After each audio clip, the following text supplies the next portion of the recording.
Hey Redemption Church, this is Josh Hurley. Just want to spend a little time with you this morning as we continue our study through the books of the Bible.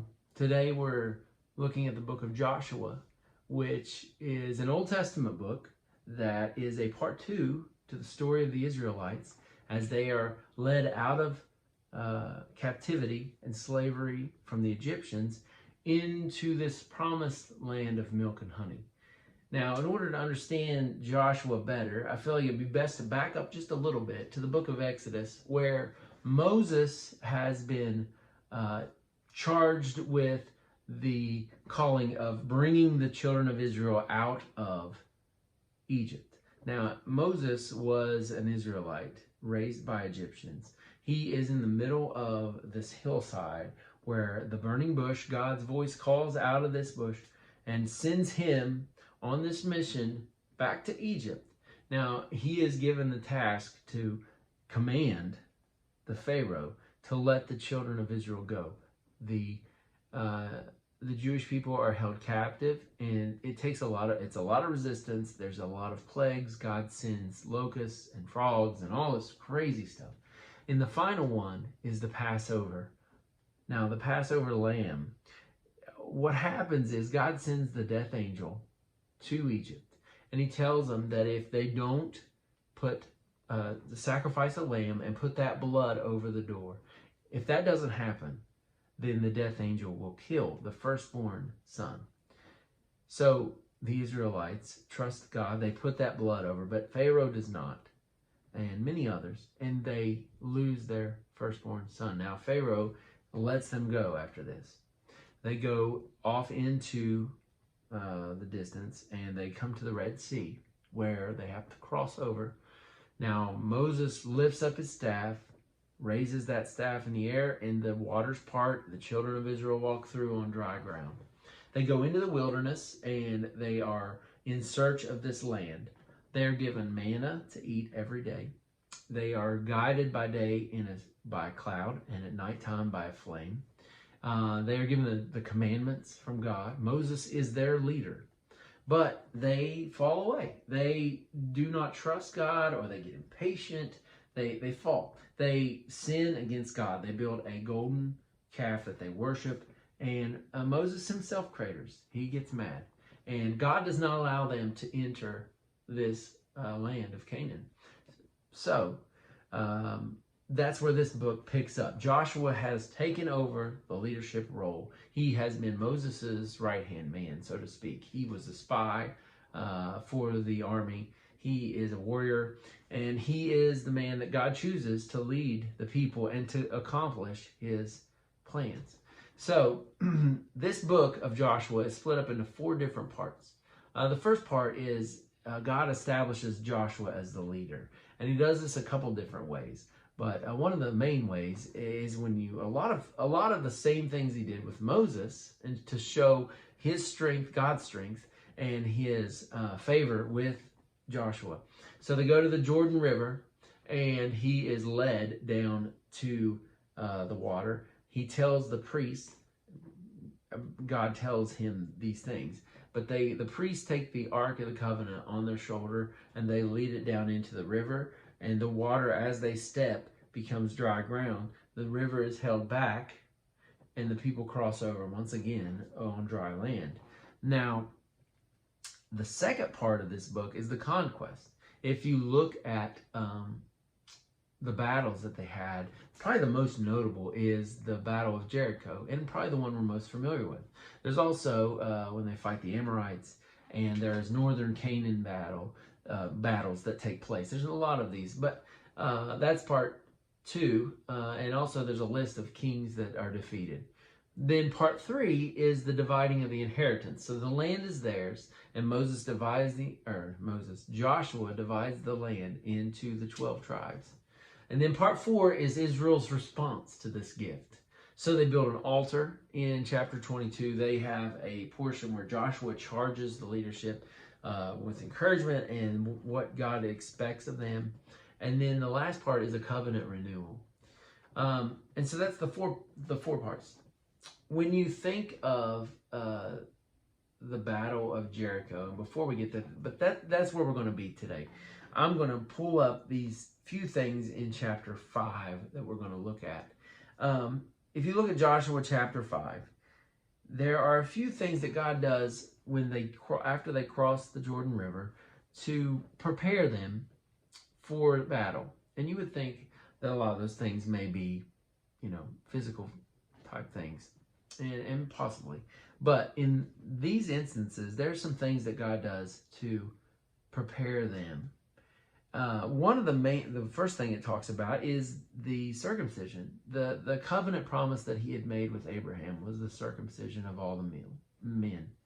Now that's what he does here at the beginning of chapter 5. And then if you look at verse 10, they have the first Passover in Canaan. It says in verse 10, chapter 5, verse 10, while the people of Israel were encamped at Gilgal, they kept the Passover on the 14th day of the month, in the evening on the plains of Jericho. And the day after the Passover, on that very day, they ate of the produce of the land, unleavened cakes and parched grain. And the manna ceased the day after they ate the produce of the land. And there was no longer manna for the people of Israel, but they ate of the fruit of the land of Canaan that year. Okay, so they have their Passover, their remembrance of the Passover lamb that they had been doing. That is done for the first time in Canaan after they cross the Jordan River. But then it transitions in verse 13. It says, when Joshua was by Jericho, so he's away from the Israelites at this point, or seems to be, he lifted up his eyes and looked, and behold, a man was standing before him with his drawn sword in his hand. And Joshua went to him and said to him, are you for us or for our adversaries? And he said, no, but I am the commander of the army of the Lord, and now I have come. So he's by himself, and he comes up on this man who has his sword out drawn.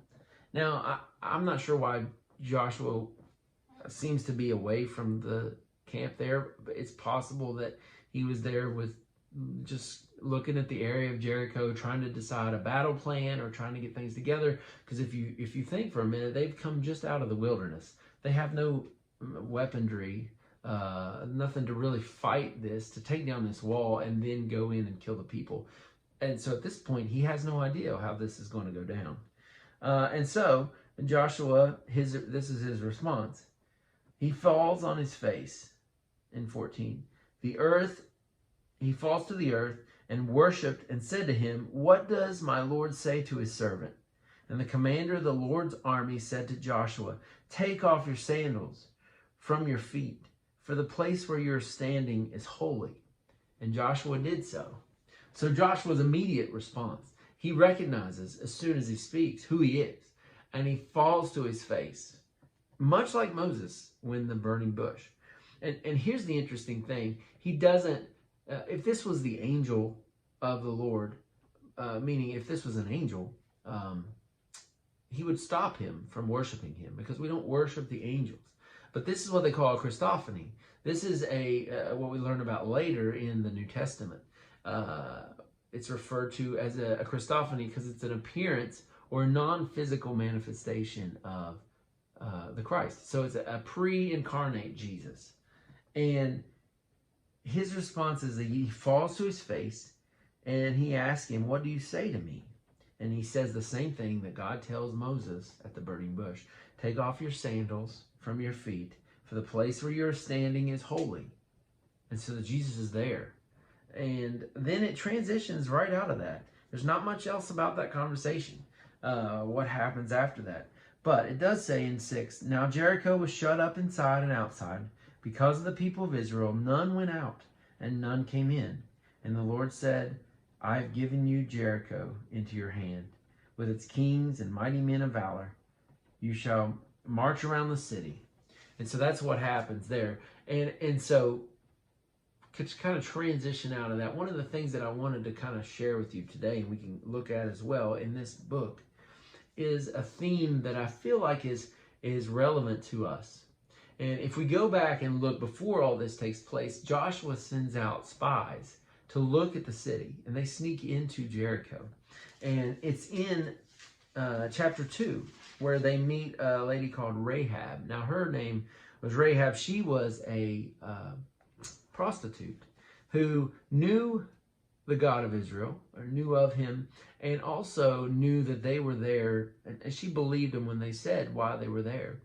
And she hid them in her house, and she worked out an agreement with them, a covenant, that if they would spare her and her family, then she would not tell anyone that they were there.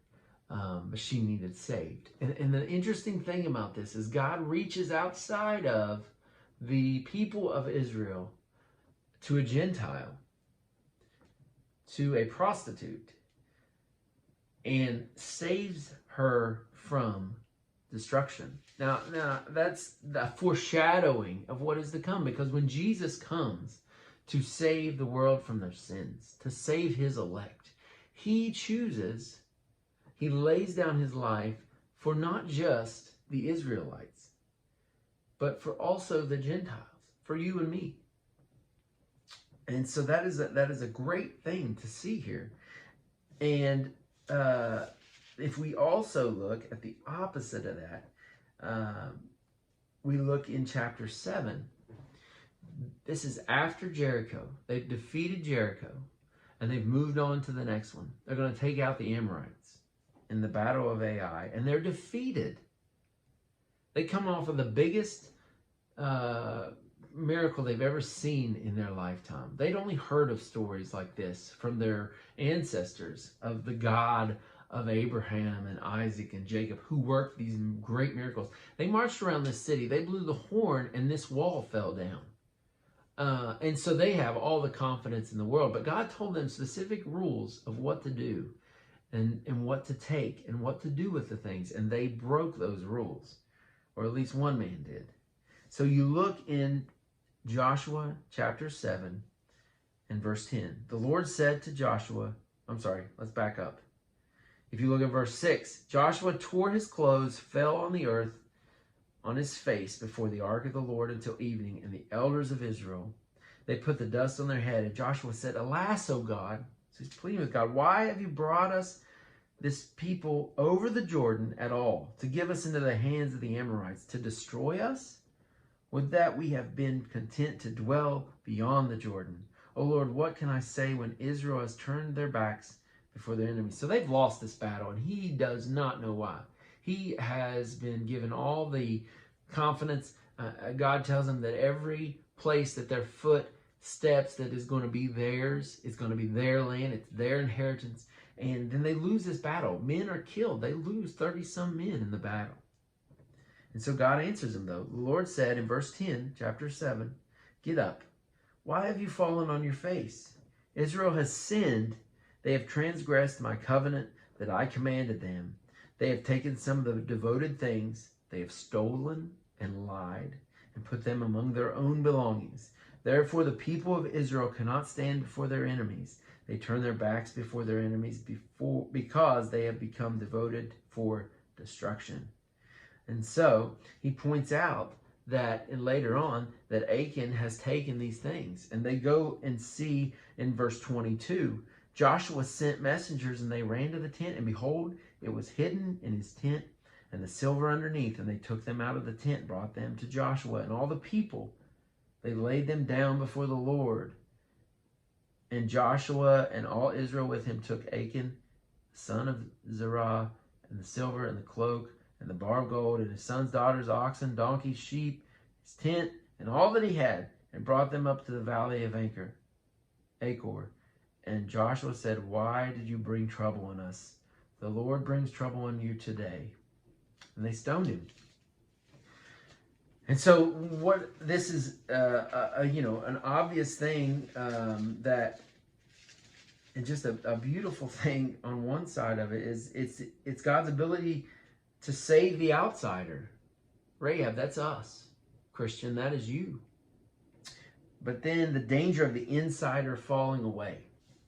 And so it's important because there's going to be people among us that say they're Christians, that say they love Jesus, but they don't.